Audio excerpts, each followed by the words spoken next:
Why does it suck so much? I'm a sleaze bag. I don't enjoy what I'm doing, and I'm not making any money. Really?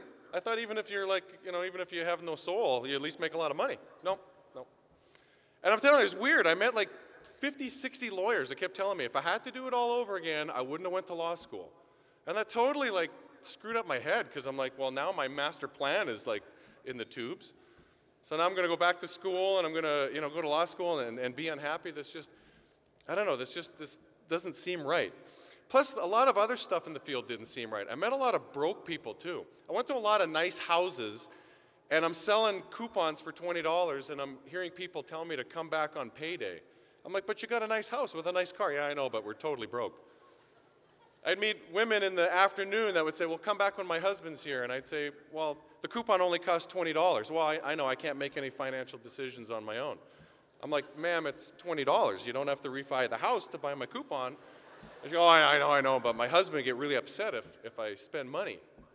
And so, like, this stuff just, I'm scratching my head. I'm like, I didn't know any of this stuff before I joined this company. I was under the impression that you go to school and you get a good job and you live a great life, and I thought lawyers had it. I saw Tom Cruise on A Few Good Men, and I wanted to get somebody to admit he called Code Red. I'm like, that's for me.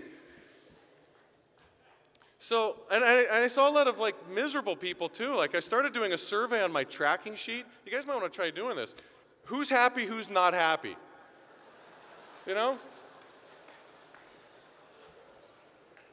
I met a lady that was so upset that I knocked on her door that she slammed the door so hard that the window fell out of her door and smashed on her sidewalk. I'm like, lady. I met another guy, too, that just cussed me out. I said, sir, it's not like I just took a poop on your front lawn and you got to be all mean to me. Like, come on. I swear I did that. He appreciated that. He turned around eventually and still said no. But I'm just like, why is everybody so mad, Why are people unhappy? And why is everybody broke? And it's just the field totally messed me up. So my motivation went from beers to like experience. I really valued the experience of this, and I think this is invaluable for all of us, regardless of where you end up in the company. The experience you guys are getting is totally invaluable. And I'll say there were a few times that I met some very positive. I had some very positive experiences from the field that totally shaped me and shaped this whole experience for me. I remember meeting old people in love, and that was awesome. Because most old people are grumpy old people, like the movies.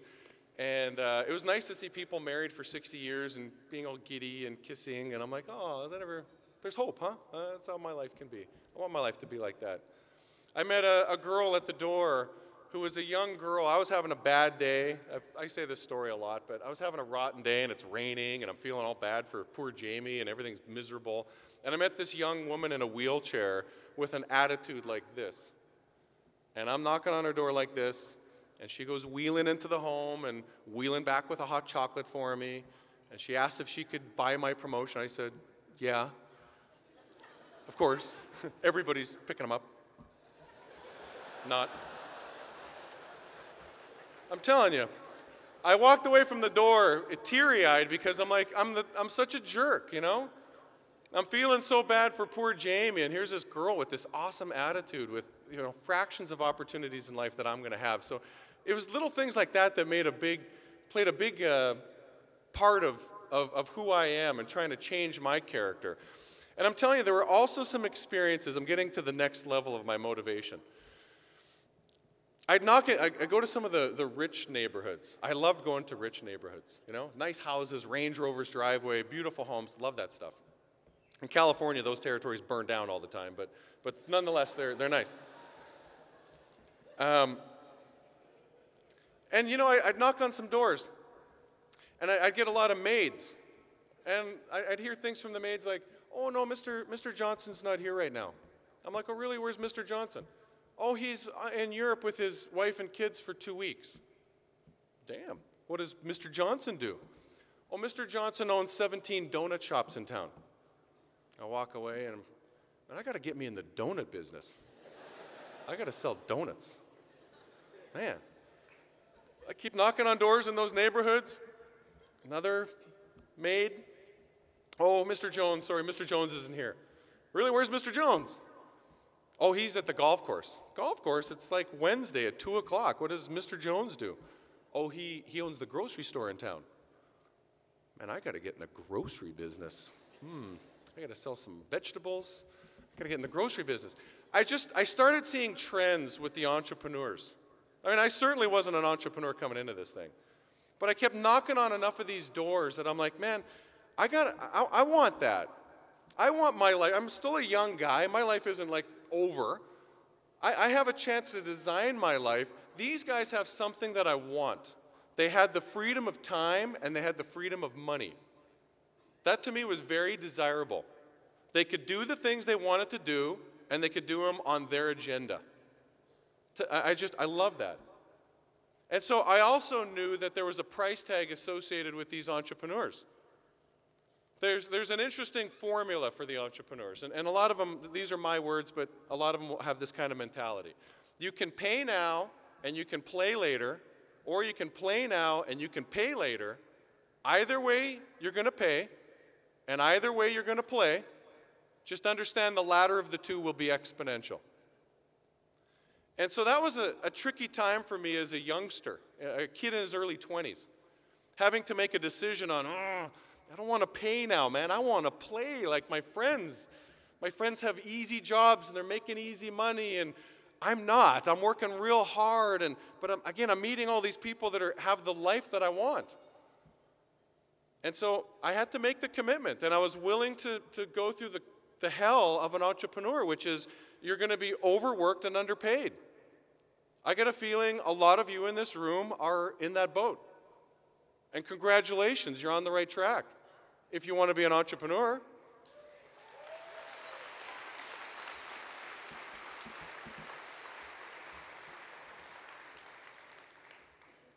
So I made a decision, and there was no looking back. I knew I'd never work on an hourly wage ever again. This is while I was a rep in the field. I made this decision. I'm never going to do that. I want my life. I started designing my life in my mind. I want somebody to knock on my door and say, how you doing? Oh, Mr. Hepp's not here. Oh, really? Where's Mr. Hepp? Oh, Mr. Hepp took a year off from his life. Really? Yeah, Mr. Hepp took a year off. He took his wife and his kids, and they went traveling around the world, and his kids are in kind of a cruise type of school. Really? What does Mr. Hepp do? Oh, he's a door-to-door salesman, Mr. Hepp. He's a door-to-door salesman.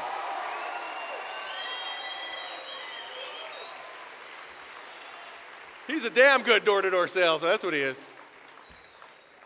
He can eat nose better than anybody, you know? So what's interesting is when I became an entrepreneur, I didn't know what I wanted to do, though. Now the challenge lies ahead of me. I'm knocking on doors. I'm not committed to this business, but I'm committed to being an entrepreneur. I don't know if I should be in the donut business. I don't know if I should be in the grocery business. I don't know what I should be in. But I'll tell you where the sell for this business came in, okay? When I told you what I was like when I was first starting, I wasn't good in the field. I stunk, okay? I wasn't much better when I first got promoted to leadership. I stunk as a leader too. And I thought that this training people thing, okay, take out an interview, I thought it was the biggest pain in the butt in the world. I got these people on my team that are like the bad news bears, and getting them to show up on time was a challenge. I'm like, oh, management's like babysitting, man. It's babysitting. Dude, you gotta shave before you come to work, okay? Oh, I shaved last night, man. Well, do you wipe your bum at night before you come to work? I'd say that. I still say that. So I hired, after around 6 weeks as being a leader, I hired my first sharp guy. And that's when the journey with this business, that's when my feet got planted.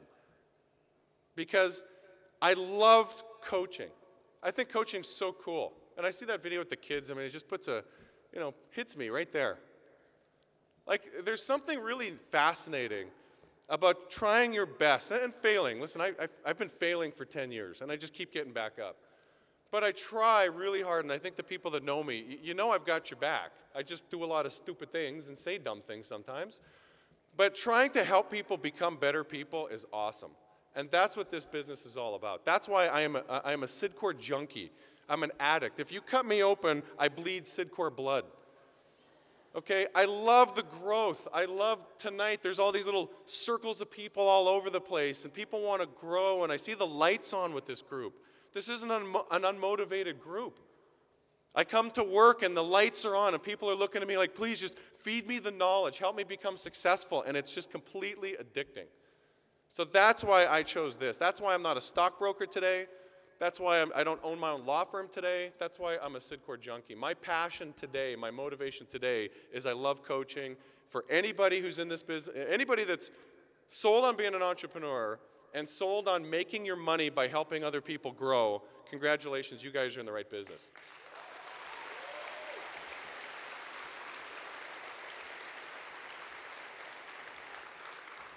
I'm about to get into the thank you things, but I want to say this. I signed up for Facebook. Okay? Listen, I'm the only Jaime Hepp in the world, apparently, okay? So if you guys, like, search for me, I'll be your friend, okay? So I'll have, like, 3,000 friends. I'll be, like, the most popular guy on Facebook as of, like, tomorrow. I'm like, ooh, look at me.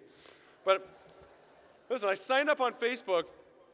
I don't go out there stalking people and stuff and chatty. I'm not a chat guy. I haven't learned how to turn that chat thing off yet, but anyway, I'll figure it out. But what I love about this whole Facebook thing is I put my profile out there. I love getting these stories of people that I came across 9 years ago, okay? Jaime, you probably don't remember me, but I worked with you for 2 weeks. And you made a big impact on me. And I don't know if you remember anything, but this is a true story. There was a fella that said, I worked with you 8 years ago. I didn't have a lot of confidence. Today, I own 2 hospitals, and if it wasn't for my experience of working with you, I don't think I ever would have had the courage to do it. I just think that's freaking awesome.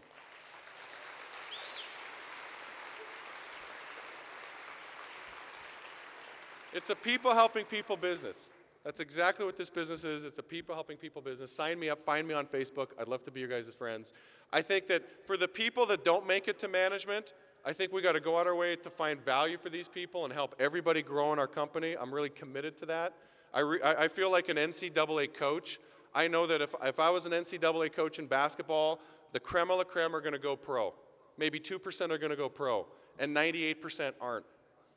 And for those 98% that don't go pro, I hope to leave some kind of impact on those guys, that they become better people and they live their dreams and they have courage and they're fearless. I really hope that's something we can really implement together as a team for the people that are the creme de la creme in our business and for the people that aren't. So I've got some thanks that are very due, because I certainly didn't sell all the stuff that we sold to get this promotion, okay? I sold a little bit. So this was an awesome, awesome effort with an awesome, awesome team. And I'm really, really proud of this team, and I want to go through some thanks, and then I'm done, because it says I've got about a minute left on the clock. I want to start by thanking Gail Williams and the hub managers. Yeah, all the hubs.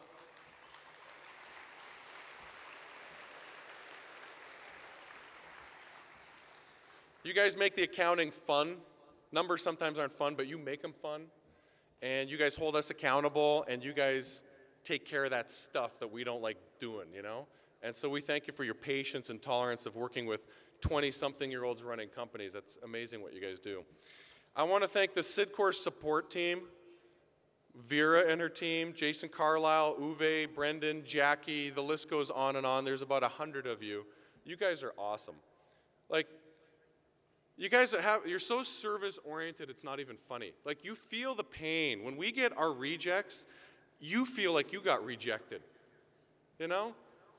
Like, you guys really do your best to make sure that we have a moving machine and that we can build our companies, and you guys do an outstanding job of supporting us. I love you, Vera. I love the team you put together. You guys have the servant's heart, and I really appreciate everybody at Sidcore.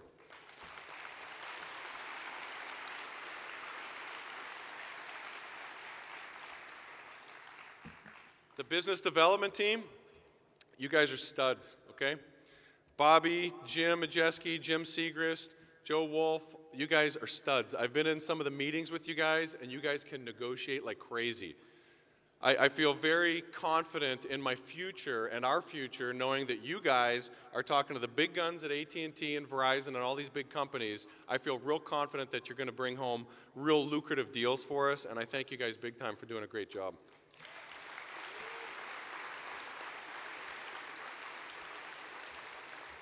I want to thank all the organizational consultants and senior national consultants and ICL owners. People like Adam, who just got promoted today. I'm honored to share the center stage with Adam Dorfman. He's a great guy. Adam, Ken, Raph, Brandy, Oz, Julie, Daniel, John, Michael, Michelle, Ed, Janine, and the list goes on. I'm real proud to be part of this group. When I sit at the table with you guys, you know, you're a class act. I mean, if we put the vice presidents of any company table for table, we'll not only beat them at basketball, but I just think we got something real special here, and I'm real proud to be called your teammate and your colleague and your competitor and all the stuff that we do together. You guys are a real sharp group, and I'm proud to be associated with you guys. Yeah, absolutely. I want to thank the seniors. There's two seniors. I don't know the word for them, but they're called Brad and John. You know, you guys are real wise. Brad and John are real wise people. I was going to say wise guys, but you know, I've been seeking a lot of advice, and John's never made overrides on me, you know, and he's always taken the time.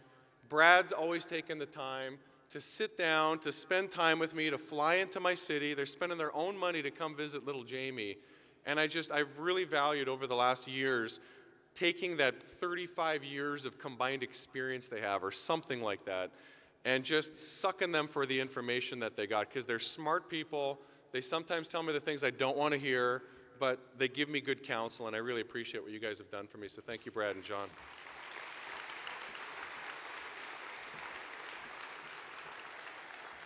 I want to thank my new friend, Ken Gutnick. I got hooked up with Ken. I think maybe he was a Christmas present to me last year or something like that from Gary. But he said, Jamie, I want you to meet this Ken guy. He actually coaches owners of big companies. And he's come into my life, and he's kind of forced me to think a lot, which drives me crazy because I like to do a lot. And he just asks me hard questions a lot. And like, why do you do this, Jamie? And why do you do this? And why do you do this? I'm like, I don't know, Ken, because that's what I do for 10 years, you know? And he put together a strategic plan at the beginning of 2008 with our vision statement being get a promotion to senior national consultant at the end of 2008. And Ken basically drafted a plan for me, and we've been checking it off for the last 12 months. And congratulations to us, Ken. We hit the plan that you put together. So he's kind of a smart guy.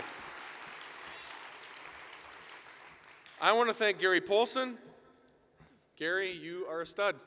I don't know where you are right now. Where's Gary? Over there somewhere. You know, it's crazy, Gary. I mean, I'm almost like sick about this stuff, but I role model you so much. I don't know if you remember this, but I asked you a couple years ago, like, Gary, do you have any like vices? Like, you're too pure, man. Like you got your crap together.